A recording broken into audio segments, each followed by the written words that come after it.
অনেক বাজার তো, কি কি কিনেছো?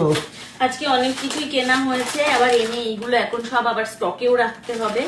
তো এই যে এখন স্টকে রাখবো বলে সব বার করে নিয়েছি, অনেক কিছু বাজার করেছি। দেখো তার মধ্যে যেটা একটা জিনিস সেটা হচ্ছে এই যে এই পারফিউমটা আমি সেই ছোটবেলা থেকে ইউজ করি, ঠিক আছে। কিন্তু মাঝখানে অনেকগুলো দিন কোনো কসমেটিক্সের দোকানে যাওয়া হচ্ছে না, মানে প্রায় 1.5-2 বছর আমি কোনো কসমেটিক্সের দোকানেই যাই না। যা লাগে আমি সব অনলাইন থেকে নিই, আর নিই না বলতে গেলে, আমি মুখে সেরকম কিছু ইউজই করি না। তো এইটা হঠাৎ করে আজকে আমি মলে দেখলাম, যার জন্য নিলাম। এটা স্মেলটা এত সুন্দর, এত সুন্দর, কিছু বলার নেই। এটা ভ্যানিলা ফ্লেভার আছে, দারুন দারুন। এটা গায়ে দিলে যেন মনে হয় গায়ে কোনো চকলেট কিছু মাখা, ক্যাডবেরি মাখা।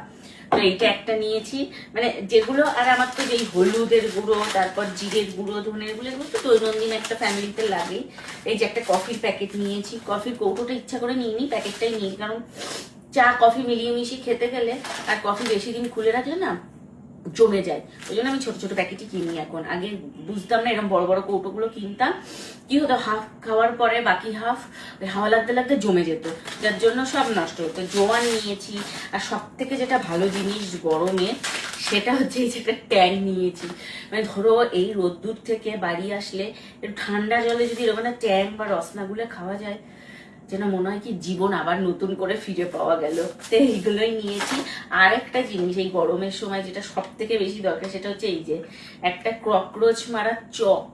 এইটা পিঁপড়েও মরবে, আরশোলাও মরবে, এরকম একটা চক নিয়ে নিয়েছি। কারণ আমার এই টেবিলের উপর যা খাবার রাখছি সবকিছুতে এখন গরমকালে পিঁপড়ে ধরে যাচ্ছে, তাই জন্য পিঁপড়ের হাত থেকে বাঁচার জন্য একটা চক নিয়ে নিয়েছি। দেওয়ালে পিঁপড়ে হয়ে যাচ্ছে, আর চক মানে লক্ষণ রেখা এগুলোকে বলে, এই লক্ষণ রেখা দিলে প্রচন্ড পিঁপড়ে মানে তাড়াতাড়ি মরে যায়। তোমরা কারা কারা এরকম লক্ষণ রেখা বাড়িতে ইউজ করো অবশ্যই বললো কিন্তু। আর যেটা নিয়েছি এটা হচ্ছে একটা সর্ষে পোস্ত। আমি অনেক সময় প্লেন সর্ষে মানে একদম গোটা সর্ষে আর গোটা পোস্ত ভিজিয়েও করি, কিন্তু ধরো কোনো সময় কারেন্ট নেই, পারলাম না, বা এমার্জেন্সিতে তাড়াহুড়া করে করতে হবে, তো সেই জন্য এরকম একটা আমি না সবসময় রাখি।